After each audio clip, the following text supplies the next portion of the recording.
नमस्कार, मैं हूं आपके साथ शिखा चौहान और आप देख रहे हैं पीआरबी। राहुल गांधी को पीछे बिठाने पर उठे सवाल, कांग्रेस बोली यह है पीएम मोदी की देन। कल 15 अगस्त थी, यानी कि हमारा स्वतंत्रता दिवस। कल पूरे देश ने स्वतंत्रता दिवस को हर्ष और उल्लास के साथ मनाया।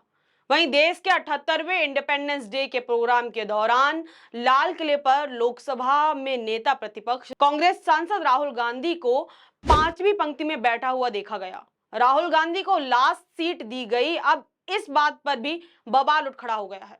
जैसे कि आप तस्वीरों में देख सकते हैं कि सफेद कुर्ता पजामा पहने राहुल गांधी कैसे ओलंपिक खिलाड़ियों के बीच पांचवी पंक्ति में बैठे नजर आ रहे हैं, या यूं कहिए कि कैसे समारोह में उन्हें पांचवी पंक्ति में सीट दी गई। आपको बता दें, ये पहली बार था जब राहुल गांधी बतौर नेता प्रतिपक्ष के रूप में लाल किले पर आयोजित इंडिपेंडेंस डे के कार्यक्रम में पहुंचे थे। अब न केवल राहुल गांधी के समर्थक बल्कि सोशल मीडिया यूजर्स के साथ साथ कांग्रेस पार्टी ने भी अपने नेता को पिछली पंक्ति में बिठाए जाने पर मोदी सरकार पर जो है कई सवाल खड़े कर दिए हैं। मोदी सरकार पर कई सवाल उठाए जा रहे हैं। समर्थकों के साथ कांग्रेस के कार्यकर्ताओं से लेकर प्रवक्ताओं ने भी मोदी सरकार को अब इस मामले में आ घेर लिया है। हर मामले पर बेझिझक बोलने वाली प्रवक्ता सुप्रिया श्रीनेत कैसे कहां चुप बैठने वाली थी। उन्होंने कहा कि नरेंद्र मोदी एक छोटी मानसिकता के व्यक्ति हैं, एक छोटी मानसिकता और छोटे दिल के आदमी हैं, और इसका प्रमाण वो खुद बार बार देते आ रहे हैं। यहाँ पर पीएम मोदी को एक छोटी मानसिकता वाला व्यक्ति बताते हुए उन्होंने कहा कि एक बात और भी है कि छोटे मन के लोगों से बड़ी बातों की उम्मीद नहीं की जा सकती। मतलब मोदी सरकार से यही उम्मीद की जा सकती है। श्रीनेत ने बताया कि पहली पंक्ति में सारे कैबिनेट मंत्री बैठे हुए थे, लेकिन सिर्फ राहुल गांधी ही नहीं थे जिसको पांचवी पंक्ति में सीट मिली, बल्कि राहुल गांधी के साथ साथ खड़गे जी के लिए भी पांचवी पंक्ति में ही सीट का इंतजाम था। उन्होंने रक्षा मंत्रालय की तरफ से आए बयान ऐसा इसलिए किया गया क्योंकि हम ओलंपियंस को इज्जत और सम्मान देना चाहते थे को बेवकूफाना बताया है। बोली बिल्कुल देना चाहिए, ओलंपियंस को सम्मान देना चाहिए, इज्जत देनी चाहिए, विनेश फोगाट को भी सम्मान देना चाहिए।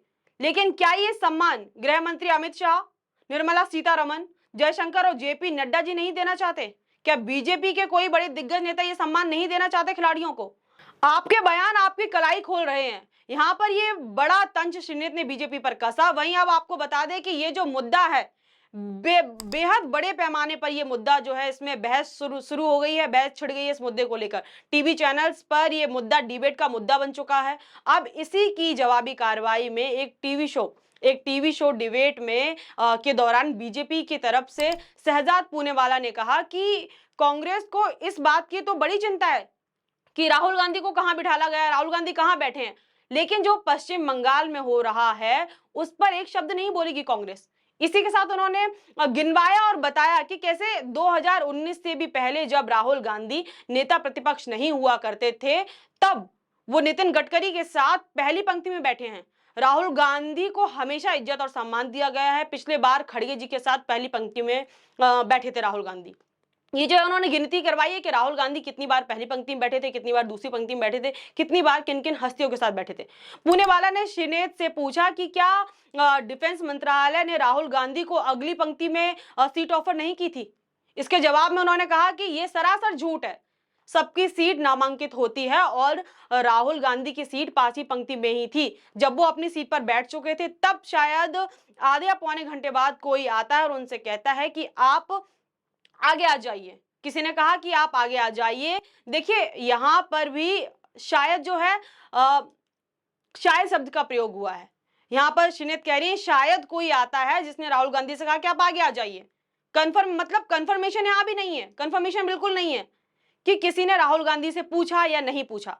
आपको बता दें 2019 से पहले राहुल गांधी अगर नेता प्रतिपक्ष नहीं थे तो बीजेपी भी पूर्ण बहुमत के साथ सत्ता में थी। राहुल से इतना डर नहीं, क्योंकि उस वक्त जो है राहुल गांधी कांग्रेस उतनी मजबूती के साथ जो है सत्ता के सामने नहीं खड़ी थी। एक अब जो आज का दौर है, आज कांग्रेस एक मजबूत विपक्ष के तौर पर सत्ता के सामने खड़ी नजर आती है। तो दिक्कत अब राहुल गांधी से ज्यादा हो सकती है या उस वक्त। बाकी आप समझदार हैं और कहते हैं कि समझदार के लिए इशारा काफी है। तो इस खबर में बस इतना ही। ऐसी तमाम खबरों के लिए जुड़े रहिए हमारे साथ, देखते रहिए पीआरबी। तब तक के लिए मुझे दीजिए इजाजत। धन्यवाद।